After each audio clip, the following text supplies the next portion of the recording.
Dober večer. Dober večer. Alenka Helbl, profesorica slovenščine in nemščine z Koroške. Tako je. Alenka, povej, na kateri šoli učiš, lepo prosim? Jaz učim slovenščino na srednji šoli Slovenj Gradec in Muta v okviru šolskega centra Slovenj Gradec. Učim poleg slovenščine še vse kaj drugega.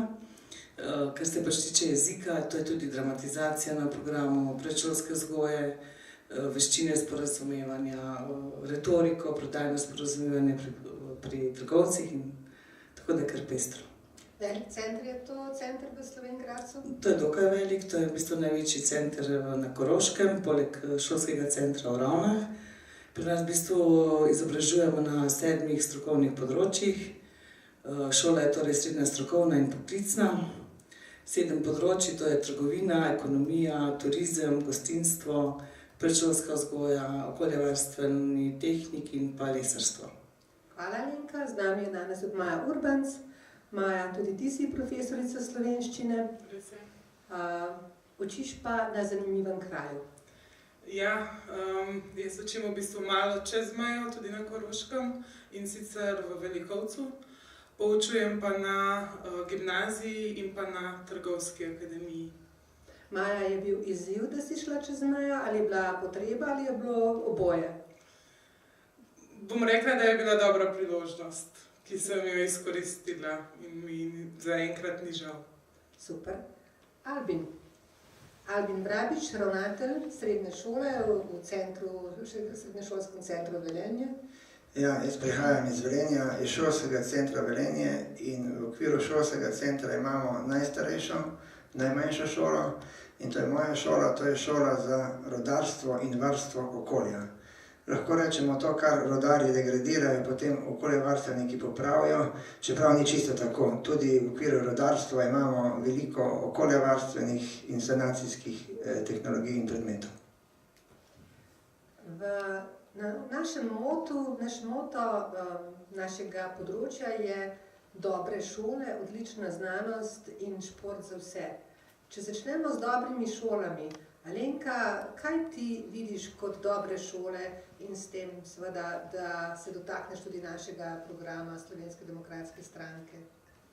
Jaz vidim predvsem dobro šolo v tem, če začnem to razmišljanje z mislijo, da šola raste in pade z učiteljem. To se morda sliši zelo preprosto, ampak ni. V bistvu pa zajema kar vsa ta področja pomembna in sicer poučevanje, učenje in pa seveda celoten sistem, za katerega moramo zdaj reči, da je pa zelo prelomnih trenutkih, ko čakamo vsi skupaj na eno drugačen pogled, eno drugačno funkcioniranje našega sistema. Jaz mislim, da je predvsem šola dobra takrat, ko se približa dijakom oziroma učencem, ko šola ne postane preveč naporna, ampak ne v tistem smislu, da ni treba nič delati, ampak da postane takšna, da učenci, dijaki vidijo pravzaprav smisel tega učenja za svoje življenje, da so torej čim bolj izkustveno učenje, čim bolj približa torej z različnih vidikov življenjske situacije, ki so pa seveda zdaj v tem času sploh globalizaciji in vsem, kar se dogaja, zelo prelomne. Prepričana sem, da odgovornost pravzaprav nosimo vsi, še zlasti pa tudi mi sami učitelji. Jaz moram reči, da ko se pogovarjamo s kolegi o tem, imamo zelo podobna razmišljanja, in vidimo, da je zdaj res prelomen trenutek, ko je potrebno narediti, torej približati šolo dijakom, staršem in pa seveda tudi predvsem temu, da bodo naši otroci znali preživeti v tej družbi. Alenka, hvala. Maja, kako ti vidiš učitelja? Ima učitelj v Sloveniji ali pa tudi v Avstriji, kjer sedaj poučuješ, možnost biti ustvarjalen? Kaj njegovo ustvarjalnost spodbuja, kaj njegovo ustvarjalnost zavira? Ja, zdaj težko veliko govorim o slovenskem šolskem sistemu, lahko pa povem iz svoje izkušnje. Absolutno se mi zdi pomembno, da učitelj ima možnost za ustvarjalnost, sama v svoji službi to možnost imam in sem za njo hvaležna. Morda tudi zaradi tega, ker naši učni načrti niso tako zelo obsežni kot tisti v Sloveniji. Prav tako pa bi rekla, da je to odvisno od vsakega učitelja posebej. Če imaš rad svoje delo, če vidiš smisel v tem, kar počneš, če to počneš z enim entuziazmom, z enim žarom, boš našel načine za kreativnost. Boš našel načine za določene ekskurzije, izmenjave, projekte, ker v tem vidiš eno dodano vrednost in ti potem ni težko kakšne minute, ure svojega časa nameniti temu, ker to pač obogati pouk.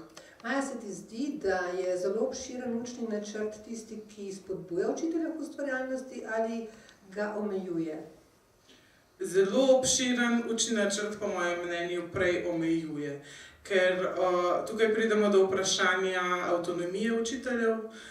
Učitelji bi morali biti tisti, ki znajo nekako tudi sami presoditi, koliko časa v določenem razredu potrebujejo za eno temo.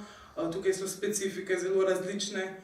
Imaš razrede, v katerih greš hitreje naprej, kjer se počasneje premikaš. Tako da absolutno je potrebno, da ostanejo neke smernice, neke teme, ki so začrtane, ki so obvezne, drugače pa če to preveč prepuščeno, se mi pa zdi, da malo več te svobode bi bil absolutno doprinos. Albin, kako lahko ravnatelj omogoči ustvarjalnost učiteljev in kje tudi ravnatelja sistem ovira? Kaj bi bilo treba v sistemu popraviti, da bi ravnatelj lahko omogočil več ustvarjalnosti, več svobode učitelju? Jaz mislim, da so meje, kakorkoli že v glavnem v naših glavah. To je ključna ugotovitev, do katere sem se dokopal tekom vseh teh let.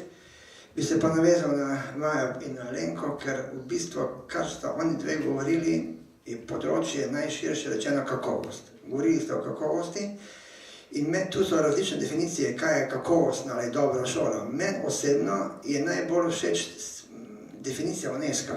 Na njo sem naletel pred 25 leti in je zelo kratka. Pravi takole: dobra šola je tista šola, iz katere pride udeleženec, to meni učenec, dijak, študent, ni važno, udeleženec izobraževanja, bolj samozavesten, kot je bil pri vstopu. Ampak tu ne govorimo o lažni samozavesti, ampak govorimo o taki šoli, ki tako naredi, da se udeleženci nekaj naučijo, istočasno jih pa dvigujemo kot ljudi.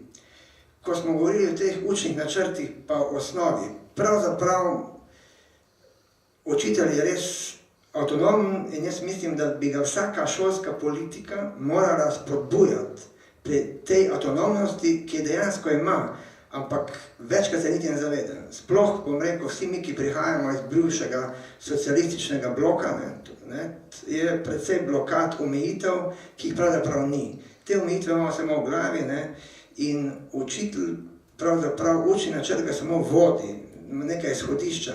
Edino, kar je danes problem, je z mojega vidika, je eksterna matura, ki je od zunaj odtisnjena in povozi vsakega učitelja, ker je nezaupanje do učitelja. Učitelj, ki uči, ki poučuje, ki daje, ne oceni, ampak oceni ga in tretji ocenevalec ga niti ne vidi. Skratka, ta matura pri tistih predmetih eksterna, kjer se dotakne učitelja, ta jih omejuje, ker se ustrašijo in se bojijo. In zavira kreativnost. To, kar se je rekla, kreativnost, se mi zdi, potem bom pa zaključil, izjemno pomembna. Bom dal primer. Vsi mi poznamo Marka Mandiča, odličnega igralca, on je Velenjčan. Končal je našo gimnazijo, ampak takrat še ni bilo eksterne mature. In ti četrti letniki so briljirali, ker so delali predstave maja, aprila. Matura ni bila noben bav, ni bilo guljenja, ker so imeli to že vse pokrito. Ampak so kreirali različne zadeve. Skratka, eksterna matura kot primer, z mojega vidika, duši kreativnost in spodbuja guljenje, suhoparno reprodukcijo neke snovi, ki pa zagotovo ni najboljša stvar. Alenka, kaj pa ti misliš, ali bi bilo potrebno ta učinek eksterne mature, ki po svoje, tako kot nacionalno preverjanje znanja v osnovni šoli, vendarle nekaj prinese šoli, oziroma samemu področju, vemo, kje smo z znanjem, odločevalci se znajo odločiti na podlagi teh rezultatov, je nek pokazatelj, pa vendarle omejuje. Kaj ti misliš o tem, da bi pa vendarle nekatere fakultete morda naredile sprejemne izpite? Jaz osebno razmišljam o tem, predvsem za učitelje. Tako je, Mojca, jaz mislim, da matura je res da nek pritisk tako na dijake kot na učitelje. Je neki pokazatelj znanja osvojenega v nekem določenem času, mogoče je celo bi lahko bila tudi drugačna. Vsekakor se mi pa zdi izjemno pomembno, da odgovornost, kakšne študente bodo imeli fakultete, kakšni študenti ne pridejo na posamezno fakulteto, pa naj prevzamejo fakultete. Se pravi, da so, tako kot je že nekoč bili torej ti sprejemni izpiti, ki so pa seveda morajo biti primerni, to je lahko tudi zelo dvorezno. In ko smo že ravno o teh učnih načrtih, se mi zdi še posebej pomembno, da to eksterno preverjanje znanja v osnovni šoli ukinemo. Namreč, jaz, ko se pogovarjam s kolegicami, sama sem pred 16 leti približno učila v osnovni šoli, pa ko je bil začetek te 9-letke, so bila pričakovanja učiteljev velika. In takrat so bili, zdaj pa so zelo razočarani pravzaprav, ker so nekako tvorno želeli sodelovati pri tej 9-letki tudi vsebinsko, ne samo, torej, da so sledili določenim smernicam, pa niso bili upoštevani. In zdaj se borijo s tem prenatrpanim učnim načrtom v osnovni šoli, mi pa, ko recimo pridejo potem učenci v srednje šole, ugotavljamo, da imajo takšne probleme z branjem, tudi pri matematiki več in veliko več je tega, kot je pa bilo včasih. In znanje v osnovni šoli ni utrjeno. Ni utrjeno branje. Mi je rekla zdajč kolegica v 3. razredu uči, je rekla, ne vem več, kaj učenci ne berejo, doma ne berejo, niti 10 minut ne želijo. Torej, kje so ti, ker je tega vse premalo časa tudi v šoli.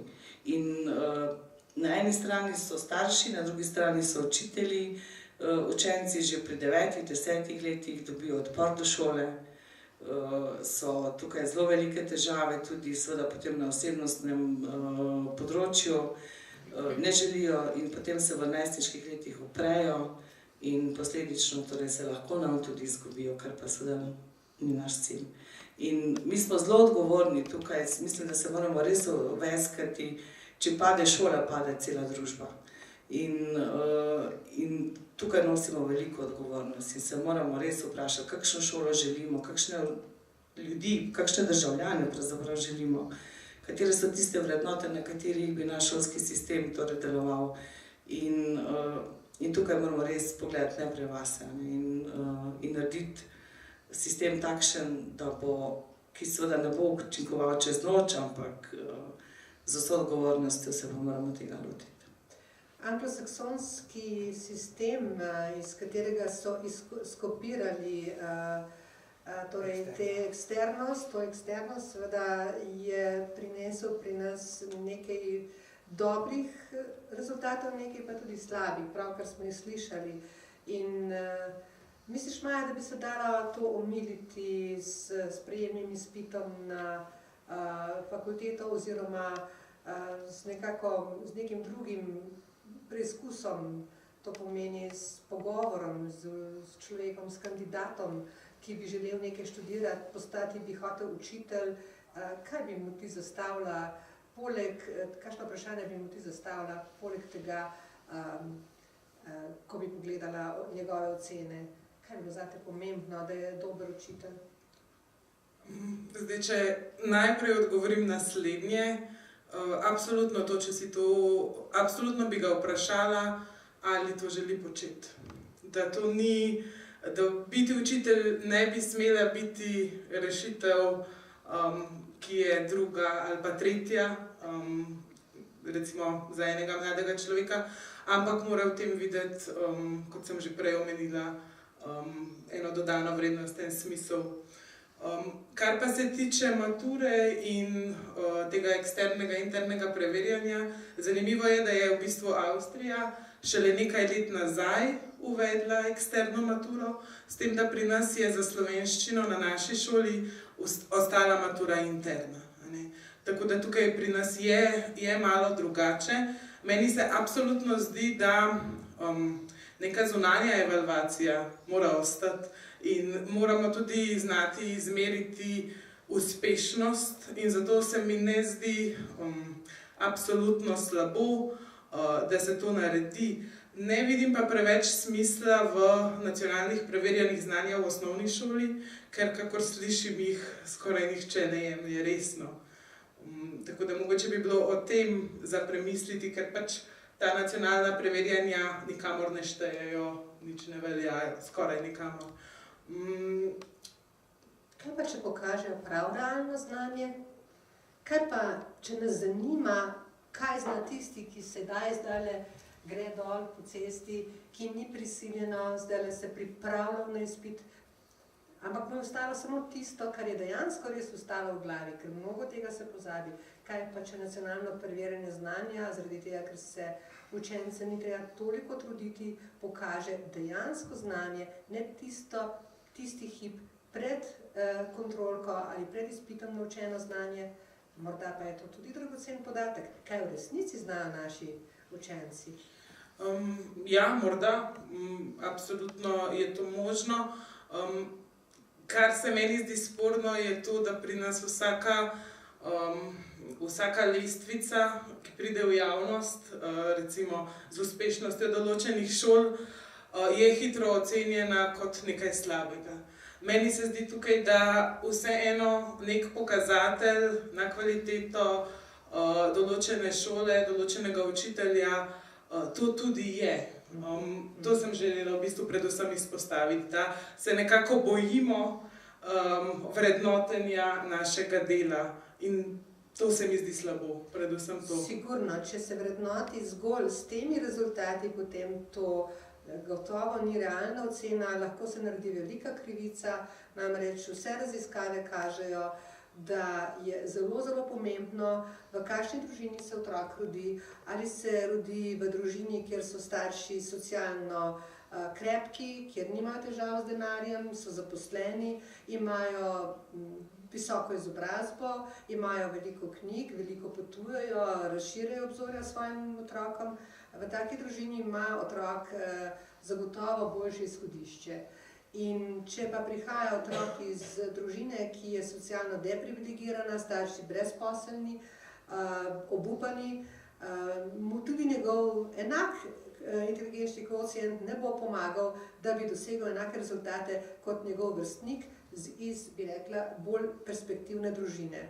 In zdaj lahko pogledamo učitelje na šoli, kjer se ukvarjajo v nekem območju, ki ga je recimo prizadela neka kriza, in druge učitelje v šoli, ki so v nekem bolj relativno boljšem okolju, finančno boljšem okolju. In seveda, če mi sodimo te učence oziroma to šolo in te učitelje, kako so se odrezali samo na nekih nacionalnih preverjanjih znanja ali pa na maturi, zagotovo potem storimo veliko krivico tistim, ki so se zelo mučili v bolj deprivilegiranih okoljih. Jaz osebno mislim, da je zagotovo velik pokazatelj to, koliko kakovosti šole, koliko se šola z otrokom oziroma z učencem, dijakom ukvarja. Zdi se mi zelo pomembno, da ko učitelj da oceno, da tudi povratno informacijo.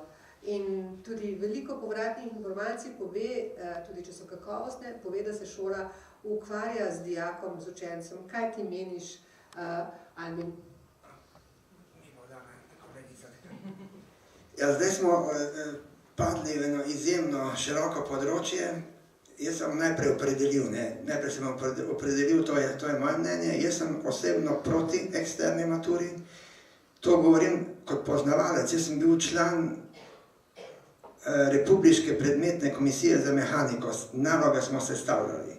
Pa sem bil tudi član državne maturitetne komisije. Tako da poznam to, kje je največji problem eksternosti. Čeprav, jaz se strinjam, vedno mora biti nek zaključek šolanja. Jaz sem samo osebno proti eksternemu preverjanju, namreč zakaj? Tisti trenutek, ko učitelj, ki snov podaja, pa ne bo kjerkoli že, ni tudi ocenjevalec tega, je to najprej nezaupanje do tega učitelja. To je prvo, kar je. Drugo, mi izključimo vse tiste težave odnosno tiste osebnostne lastnosti dijaka, ki jih pozna samo tisti učitelj, ki je z njim 1, 2, več let. Namreč, zakaj to izključimo? Eksterna matura, ki hoče biti pravična, ampak pravična je samo v tem mehanističnem birokratskem pristopu, mora izključiti vsa čustva, mora izključiti vse umetniške navdihe, mora izključiti vse kreacije, ker namreč, če tega ne izključi, potem zunanji ocenjevalci, ki tega dijaka sploh ne vidijo, ne morejo objektivno oceniti. Pomeni, vsi člani, ki si izmišljujejo naloge, ki bodo potem na eksterni maturi, so ves čas pod pritiskom, kako bo to nekdo enoznačno popravil in ocenil za celo generacijo. Kar pomeni, da se izključuje ta subjektivni del dijaka. Zelo se strinjam z vajinim razmišljanjem, ki ste ga prej načeli, da bi recimo mi morali, pa tudi tisti rekla, ne, fakultete bodo tiste, ki se odločajo, da mi moramo biti bolj elastični, pomeni, če, ne vem, likovna akademija, ona že zdaj na nek način preskoči eksterno. Zakaj? Ja, jaz si ne morem predstavljati enega umetnika, ki ne gre skozi test, ali likovni test in onega ocenijo, je primeren ali ne. To je neodvisno od vseh ostalih zadev. Enako, ko ste prej izpostavili pedagoški poklici. Dobro, pomembna je matematika, fizika, slovenščina, ta temeljna stroka, ja, ampak to je šele začetek. Potem pa sledi ta čustvena inteligenca, torej ta komunikacija, pristop do tega dijaka, to pa ne moramo izmeriti z nobeno eksterno maturo. Tako da, seveda pa še nekaj moramo vedeti, eksterna matura je velik pogon. To je pogon, s katerim se ukvarja pri nas pač državni izpitni center, tu je noter 62-60 ljudi, proračun 5 milijonov in to je rutinski pogon. Seveda, če boste njih vprašali, bo rekli, eksterna matura je zelo v redu. Če boste vprašali tudi ravnatelje, ki so manj kreativni, bodo tudi rekli, eksterna matura je v redu. Zakaj? Ker odgovornost je zdaj izven šole, nekdo je to izmeril. Nikakor se pa ne strinjam, da bi kar tako, če še to komentiram, da bi kar tako rangirali šole na podlagi rezultatov na eksterni maturi. Brez da ne bi bila še ena kolona, da bi videli, kaj smo mi v štartu dobili. Primer, mi imamo eno šolo, recimo nižjo poklicno šolo, kjer smo veseli, to so inteligentni dijaki, ampak so socialno zanemarjeni in mi jih v šoli naučimo teh temeljnih stvari, ki jih pač doma ni dobijo. In zdaj šola, ki ima več takih dijakov, seveda ne dosega učnih uspehov tako visoko, je pa dala življenjske kompetence s tem svojim dijakom. Tako da, če skrajšam in zaključim, jaz bi prepustil odgovornost fakultetam, kakšne študente želijo, mogoče, to je pa moja ideja, ne bi pa ukinil državnega izpitnega centra, ker tam so pa specialisti, ki znajo narediti logistično in tak naprej neki izpit, recimo, zakaj ne bi oni pripravili izpit za tiste fakultete iz matematike, ki bojo ocenili, da matematika je pri njih ključna. Oni naredijo, naprimer, izpit, vseslovenski izpit iz matematike, kjer se bojo stehtali vsi tisti, ki menijo, da bojo šli recimo matematiko študirati ali pa strojništvo, ne vem kam, in bojo te fakultete potrebovali dobre ljudi, študente iz matematike. Skratka, prepustimo šolam, da jih ocenijo in svoje dijake na koncu šolanja, ker sem pač srednjošolc, in prepustimo fakultetam, naj si izberejo študente, ki jih potrebujejo. Alenka, kaj v resnici dijake ali pa učence, kaj v resnici veseli v šoli? Recimo, kaj pa njim všeč in kaj si oni želijo? Oni si najbolj želijo, da so aktivni in sicer tako, da jih pri tem vodiš, da jih učitelj usmerja in da sami iščejo stvari. Seveda lahko rečemo, da se to tudi zgubi, ampak še najmanj si želijo frontalnega pouka, predavanja In tega načina, ko potem pač po tistem kriteriju storilnosti se naučijo in dobijo petko, to ne gre več, to pri naših dijakih ne gre. Mogoče je to v gimnaziji uspešno, na poklicnih šolah pa nikakor ne. In neka skupna pot vzgoje in izobraževanja. Imamo dijaka, ki je bil državni prvak v znanju, torej v praktičnem znanju lesarstva, je pa učno sicer pri ostalih predmetih pa malo slabši. In mi smo vsi dali klobuk dol, ko smo ga srečali in mu čestitali za to. Njegova samopodoba je izjemno zrasla. In jaz sem prepričana, recimo, da bo zdaj tudi se potrudil še pri ostalih stvarih, da bo pač te stvari izboljšal. Se pravi, da naredimo, jaz, ko gledam svoje dijake, pa ko nekaj govorim, pa si mislim, o čem zdaj razmišljaš? Saj me niti ne sliši, in zato večkrat poskušam torej z različnimi načini, da sami poiščejo, da se čim več poskušajo torej s svojimi besedami izražati, da izražajo svoje mnenja, razmišljanja, kajti to jim je tudi v tistem trenutku v bistvu najtežje, no? In da poiščejo stvari, da gremo torej malo izven tega okvirja. Želijo si torej dobrega odnosa z učiteljem, kar še ne pomeni, če si ti v dobrem odnosu z dijakom, da si pa zdaj že popustljiv, kajti dijaki pravzaprav imajo zelo radi doslednost, meje. Marsikdo jih nima nikjer, ima jih po šoli. In ko začuti to, da gre to skupaj, torej da si učitelj tudi človek, potem si lahko uspešen tudi na učnem področju. Uspešnejši, no, bom rekla temu tako, da in čisto vsakega dijaka. Torej ga imamo v mislih, ga gledamo, o njem razmišljamo. Jaz vedno, ko pripravljam stvari, razmišljam tudi o tistih najšibkejših v razredu, kako bodo to naredili, kam jih bom dala, kako bodo to počeli, na kak način, kaj lahko pride do kakšnih težav. Torej, dijaki imajo zelo radi, da čutijo ta odnos učitelja do njih, da torej komunikacija steče, da smo torej ljudje in ta osebni pristop, to, kar pač seveda naš eksterni sistem ne omogoča. Tudi ko se pogovarjamo, recimo, da še to omenim, kaj z učitelji, sprejemni izpit na pedagoških fakultetah oziroma na fakultetah, ki bodo izobraževali učitelje. Izjemno pomembno. Tukaj jaz mislim, da moramo predvsem k temu stremeti, da so učitelji, torej bodoči študenti, ki so se odločili za poklic učitelja, da je to res tista prva izbira, na prvem mestu. Ne pa, če slučajno ne bom na medicini, pa ne bom tam in tam sprejel, bom pa šel za učitelja.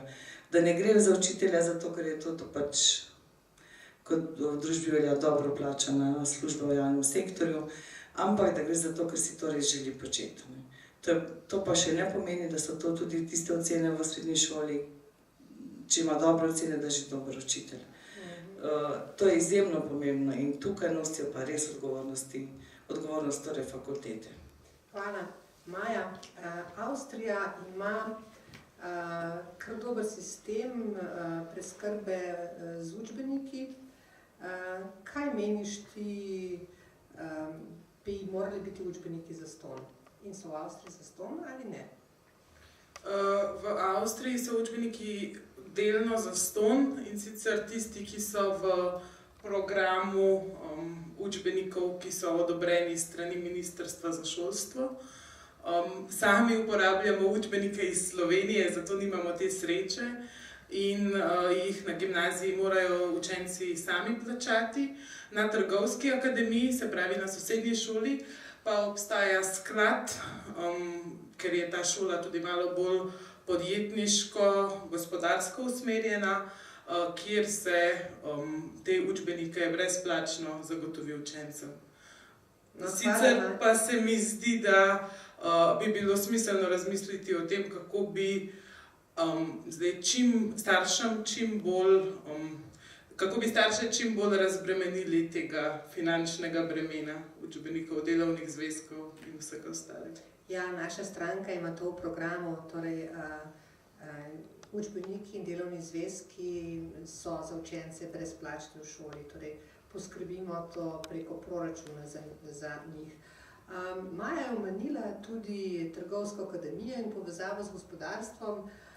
Albin, kaj meniš ti o povezavi šolstva z gospodarstvom? Kako uspešno je to v Sloveniji? Kaj se da še narediti? In to na srednješolski ravni in seveda tudi na visokošolski. To, da visokošolska bo predmet posebne razprave.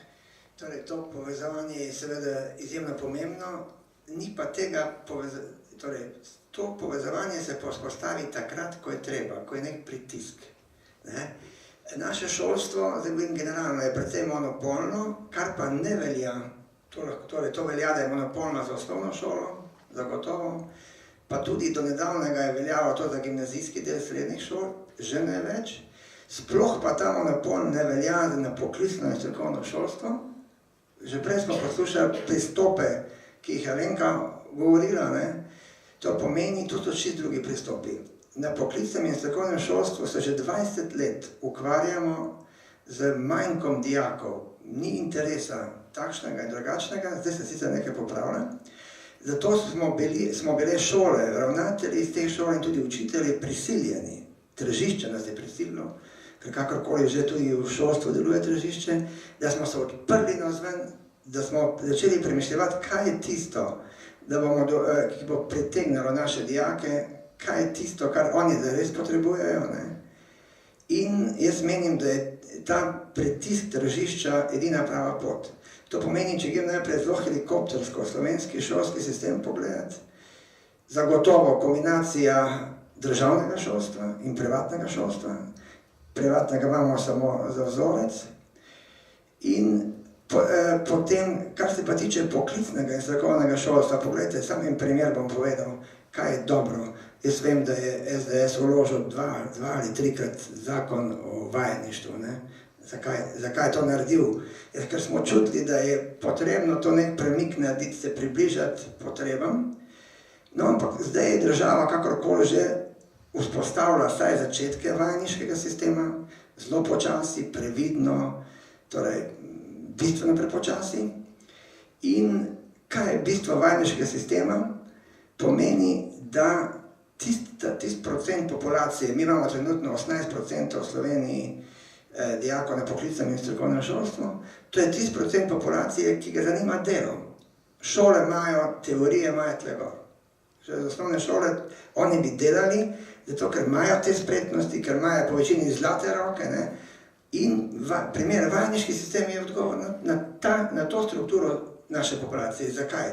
Ja, ker če je prav narejen, je približno polovico ur praktičnega dela in sicer pritisnemo delodajalcev, ker bo ta človek tudi delo dobil in je motiviran, se trudi in se zgradi. Ne pa, da smo prej desetletja silili te ljudi neko teorijo, v katero ne bežijo. Tako da elastičnost, prepuščati odgovornost in dijakom in šolam, je elastičnost ponudbe, to je prava pot. In zdaj pa povem še čisto konkreten moj primer, jaz sem ravnatelj šole za rudarstvo in varstvo okolja. V premogovništvu že desetletja ne bi imeli kadra, če se ne bi obnašali tako, kot se treba obnašati. Pomeni, premogovnik Velenje desetletja razpisuje štipendije, desetletja je kompleten praktični pouk pri njih tam, na premogovniku, ne na teoriji in tako naprej in tako naprej. Pomeni, da premogovnik Velenje primer že ima vajeniški sistem.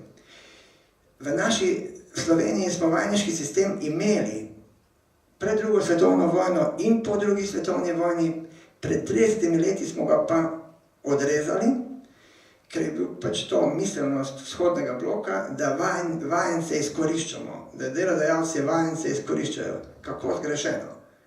In smo jih seveda začeli posiljevati preveč teorije, zato sem zelo vesel, da se danes Slovenija trudi, ampak seveda prepočasi, da bi ta segment ponovno uvedla. Hvala lepa, Albin. Kaj pa šport? Imajo dijaki radi šport in bi bilo treba športa več v šole. Če, zakaj? Maja in Alenka, obe vaju izzivam? Jaz sicer športom nimam kaj dosti opravka službeno. Vidim pa kot razredničarka, da kar nekaj mladih v bistvu nima rada športne vzgoje. Vzroki so seveda različni, tudi mogoče kaj osebnostno in mogoče malo nižja samopodoba, pa ne zna, pa ne zmore in tako naprej.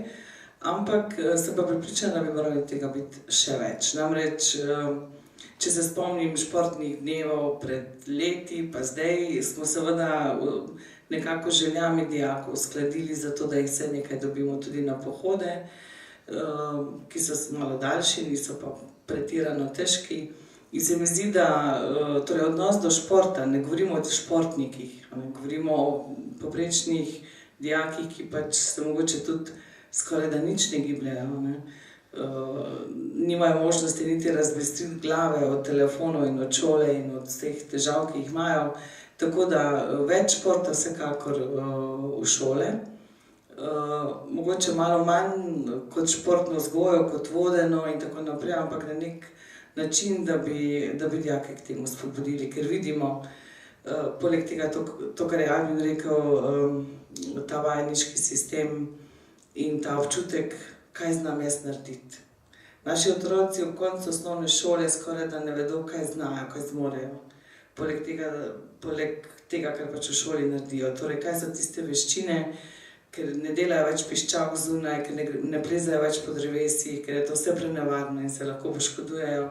Jaz mislim, da jim moramo dati več možnosti, da spoznajo sami sebe.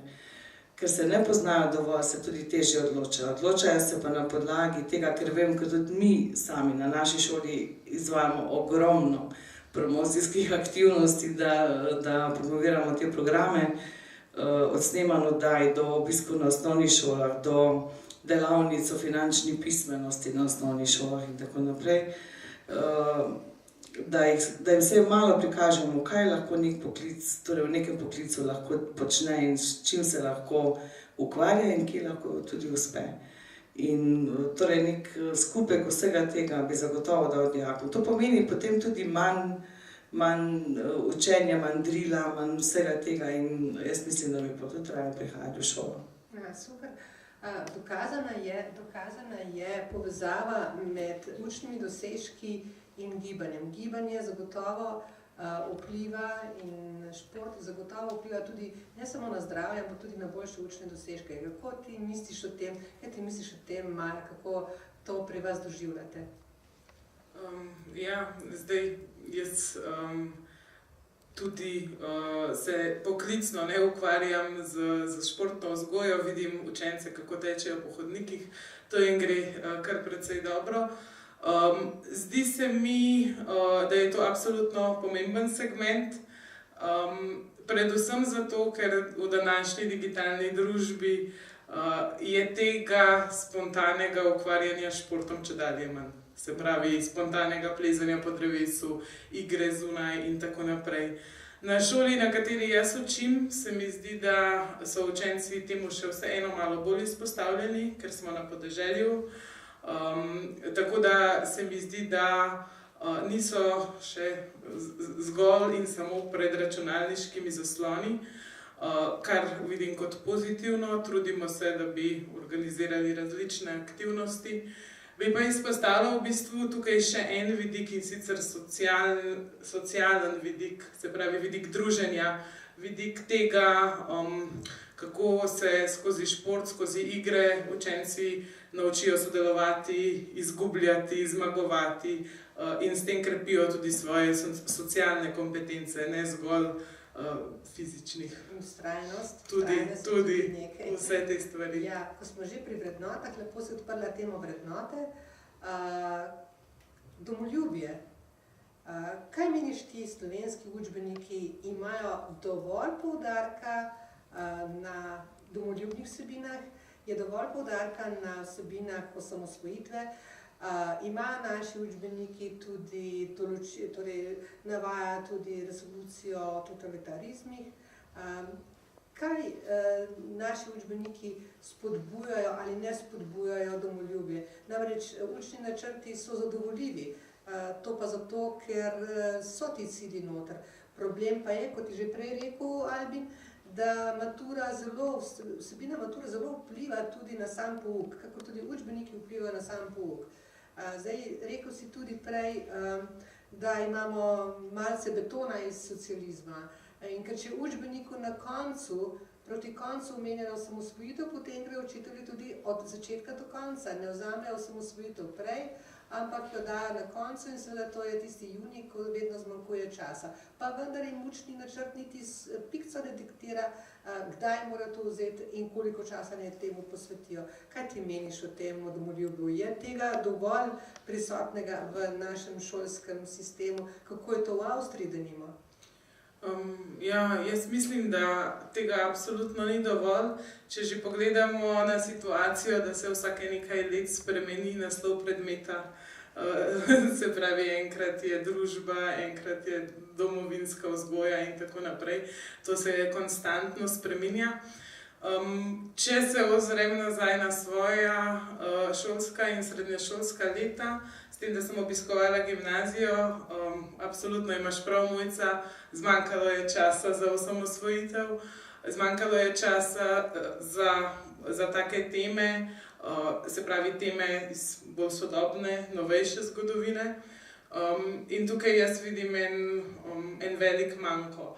Predvsem manko glede splošne izobrazbe. Mi moramo vedeti vsaj nekaj osnovnih dejstev o tem, od kdaj smo samostojni, zakaj in še 5 drugih informacij, in tega se mi zdi, da v slovenskih šolah manjka. Hkrati pa je tukaj seveda spet veliko odvisno od angažmaja učitelja. Ne vem, kdo lahko v slovenski šoli poučuje etiko in družbo, ali ne vem, kako se zdaj temu predmetu danes reče. Ja, pri nas je bila še... Domovinska kultura. Ja, je tudi verjetno odvisno od angažmaja učitelja, koliko mu je do tega, da te teme predstavi, in pa seveda od tistega učitelja, ki poučuje zgodovino. Ja.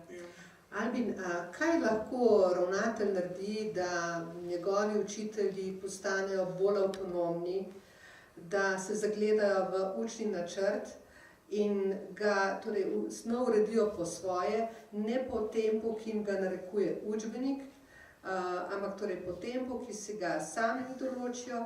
Kaj lahko naredi ravnatelj za učiteljevo avtonomijo? In moje drugo vprašanje, kaj lahko ravnatelj naredi za vrednote v šoli?